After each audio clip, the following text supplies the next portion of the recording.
On the night of November 9, 1989, something happened in Berlin that surprised the world.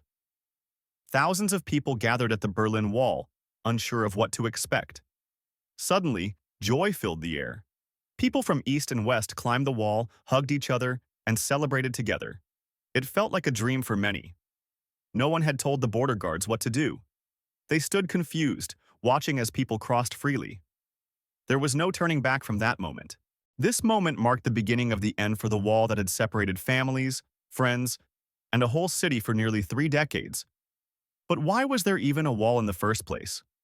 Why did this strong structure break down in just one night without a fight or force? The history behind the wall is filled with tension, fear, control, and strong beliefs. To uncover the truth, we must go back many years. After the wall began to fall, many people wanted to understand how Germany had become so divided. To see the full picture, we must first go back to the end of World War II. In 1945, Germany lost the war. The winning countries, USA, Britain, France, and the Soviet Union, divided Germany into 4 zones. Each country controlled one part of the land. Even Berlin, which was in the Soviet part, was split the same way. The city had zones for each of the allies. This created tension between the East and the West right from the start. The Soviet Union controlled East Germany while the other allies, USA, Britain, and France, controlled the West. These two sides had very different ideas about government and life. The West had a democratic system with free elections and open markets. On the other hand, the East was communist, where the government made all major decisions for the people. Because of these differences, people in East Germany often tried to escape to the West. Life in the West seemed freer and offered more chances for a better future. Between 1945 and 1961, about 15 to 20% of East Germany's population left for the West.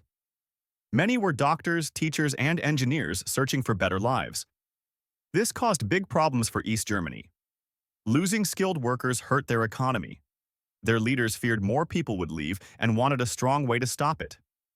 Soviet leader Nikita Khrushchev finally gave permission to close the border around West Berlin. The growing escape crisis was about to come to a sudden stop. On August 13, 1961, East Germany began building a barrier that would shape history. Soldiers and workers quickly set up barbed wire all around West Berlin overnight. Soon, this wire barrier became a real wall. It was made with concrete blocks and stretched more than 100 miles. The goal was to fully divide East and West Berlin. The East German government said the wall would stop dangerous ideas from the West, but the real reason was to stop people from escaping to a better life in the West. Workers acted quickly to put up the wall. At first, it was simple and easy to pass. But within days, it became stronger with more materials and many added defenses. With time, the wall grew taller and more complex. It included steel fences, guard dogs, and electrified wires. The goal was to make crossing almost impossible. In front of the main wall, a wide-open space was added. This area was called the Death Strip and was filled with sand, so guards could see footprints easily. Tall watchtowers were placed at different points along the wall. Guards stood high up to watch over East Berlin and stop people from running across the border. Guards were always on duty. They used radios, guns, and binoculars to see far and clearly. Some guards were even allowed to shoot people trying to escape. The border area was also mined. These hidden bombs could hurt or kill anyone who tried to get across. Every tool was used to make the border completely secure. Life in Berlin after the wall went up became much harder. Families who once lived only streets apart found themselves separated for years with no way to visit each other. Crossing the border between East and West was not easy. Each visit needed special approval, and only a few people like diplomats or workers could apply for a travel pass. Most East Germans were not allowed to cross at all. The wall turned neighbors into strangers and made simple visits or family events nearly impossible for decades. To control travel, the East German government created checkpoints. These were special places along the wall where people could be checked before entering or leaving. The 3 most well-known checkpoints were named Alpha, Bravo, and Charlie. Checkpoint Charlie became the most famous because it was used by foreign visitors. Each checkpoint had high security with armed guards and tools to search people. even allowed travelers face long waits and strict control at these border points. In October 1961, a serious moment happened at Checkpoint Charlie. American and Soviet tanks faced each other, only a few meters apart, ready for action. The problem began when American diplomats were stopped by East German guards. The U.S. believed that this action broke earlier agreements about Berlin's control. For 16 tense hours, both sides waited. Luckily, the leaders agreed to withdraw their tanks without fighting. A possible world war was avoided that day. The Cold War wasn't just about guns. It was also about words and ideas. Leaders from both sides gave public speeches that became important symbols of the time. In 1963, U.S. President John F. Kennedy visited West Berlin and gave a strong message of support. He famously said, "Ich bin ein Berliner," to show unity. Later, in 1987, President Ronald Reagan spoke at the wall and said, "Mr. Gorbachev, tear down this wall." His words gave hope to people on both sides of Berlin. After checkpoints and walls came the people who guarded them. These were the border troops of East Germany, known as the Grenztruppen der DDR. They were a part of the army, and their main job was to watch over Berlin's border with West Germany and stop anyone trying to escape the East. Young men between 18 and 26 years old were chosen for this job. They had to serve for 18 months and show support for the communist state. Not all young men could join. Anyone with family in West Germany or with wrong political views was not allowed to be a soldier on the border. Training was long and hard. It included learning how to watch the area, use weapons, and follow military rules exactly, with no space for mistakes. The government also educated them to stay loyal to the state. Most of the training focused on political beliefs, not just physical or military actions. Border soldiers worked in teams of 2 or more, so they could watch each other and stop anyone from running away to the west during their turn. Each guard worked 8-hour shifts. To prevent plans to escape, paths and schedules were changed often and were not shared even between soldiers. Sometimes, secret state police worked inside the troop to report anybody who looked like they wanted to escape or help someone else to do it. Border guards were given uniforms with green and gray colors. They wore round helmets during special events or when danger was possible. Their weapons came from the Soviet Union. Every soldier carried a Makarov pistol and a type of rifle copied from the AK-47 automatic gun. There were also stronger weapons like machine guns and explosives. All soldiers had radio devices to stay in touch while on duty. Alongside guns, guards used dogs trained to find hidden people.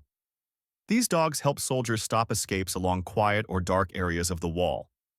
Binoculars were part of standard gear. They helped soldiers look far beyond the wall and watch for any movement in the distance. Stronger binoculars were put on watchtowers. Guards in these towers could see a large part of the wall and report anything unusual quickly. One major rule of the border troops was the shoot-to-kill order. If someone tried to escape, soldiers were allowed to use their guns without asking. This rule caused many deaths.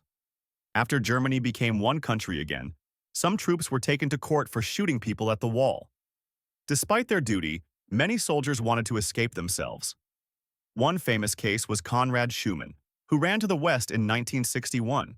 Between 1961 and 1989, over 100,000 people from East Germany tried to escape.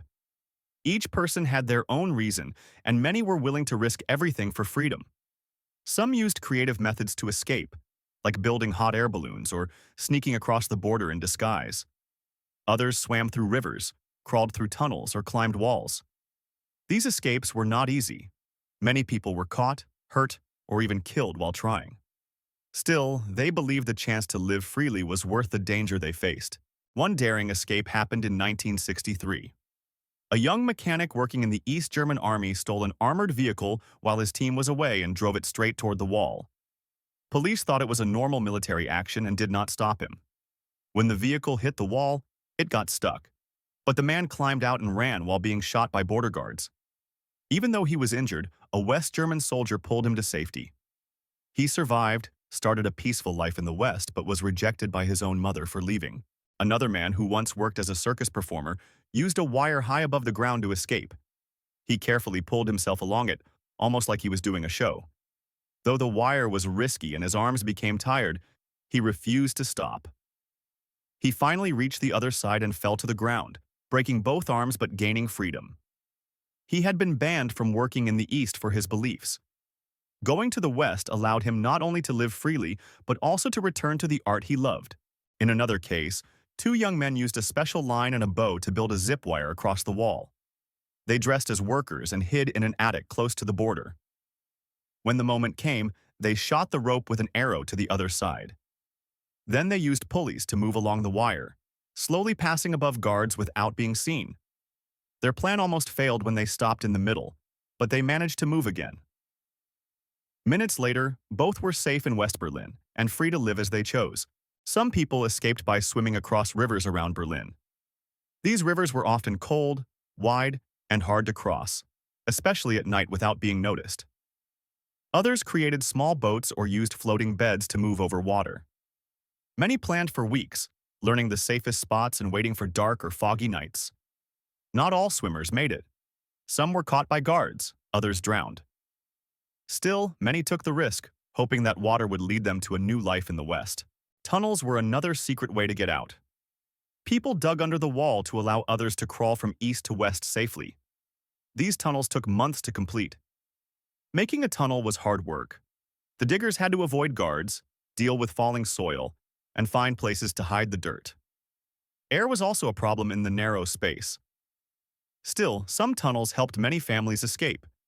Even when the risk was high and equipment was poor, people believed the chance for liberty made it all worth it. Escape attempts from East Germany became symbols of great courage.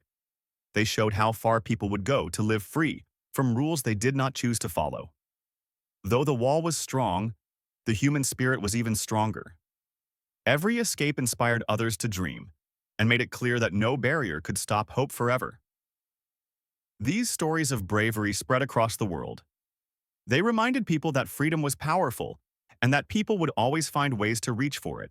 After many failed attempts, one escape plan in 1964 became the most successful of all. It was called Tunnel 57, named after the 57 people who escaped through it. This tunnel was dug by a group of West German students. They spent months working secretly underground to help friends and strangers out of East Berlin. The tunnel was 145 meters long and only wide enough for one person to crawl through. It started in the basement of an old bakery in the west. The soil in Berlin was soft and could fall easily. To stop the tunnel from falling, the students used wooden boards to keep the walls and top safe. Air was a problem, so they used a home vacuum cleaner to blow fresh air into the tunnel. It helped people breathe while they crawled to the other side. The diggers also took turns living in the bakery for weeks. This plan helped avoid attention by keeping the number of trips in and out to a minimum. The tunnel dug under the Berlin Wall and came up in a toilet house behind an apartment building in East Berlin. It was just big enough for one person at a time. Escape day was chosen carefully. It happened during a big public celebration in East Berlin. The noise and busy streets helped hide the escapees' moves. Each escapee had to say the word Tokyo near the entrance so helpers could tell they were not secret police pretending to be someone else from the East. The helpers led people in small groups of 2 or 3. In total, 54 adults and 3 children made it through the tunnel safely that night into West Berlin. But near the end, a group of East German guards came after someone told them something strange was happening in the area close to the tunnel. There was fighting with guns when the last West German students were about to leave. A border guard called Sergeant Egon Schultz was shot and died. At first, the East German government said West agents shot Schultz. He was treated as a hero, and many buildings and streets were named to honor him. Years later, secret files showed that Schultz was not killed by the students. He was hit by mistake from his own men during the dark, busy gunfight. Even with this accident, the tunnel escape became a huge success. It showed how brave people could work together to break through even the strongest walls. Tunnel 57 was not only an escape route, but also became famous across the world. People saw it as a strong sign of the wish for freedom and teamwork. A popular magazine helped pay for the tunnel in exchange for the full story. After the escape, their photos and words helped share the event widely. The story of Tunnel 57 stayed in people's minds for many years. It reminded the world that hope and courage could bring down even the hardest system. After the fall of the Berlin Wall, it became more than just the end of a barrier. It began to stand for the idea of freedom winning over control and fear. For many around the world, the wall became a strong symbol. It reminded people of how power can be used to divide, but also how people never stop hoping. It also showed how important human rights are. The wall was not just a structure, but a tool that kept people from moving and speaking freely for years. The Berlin Wall helped people in other countries see what happens when freedom is taken. It opened many eyes to the struggle that others were facing. More people began to talk about human rights and how important it is for each person to have a voice. Movements for change grew stronger across the world. After this, leaders and groups joined together to fight for fairness. They wanted to help others who still lived under hard or unfair systems. The story of the Berlin Wall also gave important lessons about what happens when people are separated. It made others think about unity and togetherness. It showed that when countries or groups are divided, fear and hate can grow fast. The wall became a warning against letting differences turn to walls. Peace and teamwork between nations became more valued. People understood that working together was better than building borders or walls between them.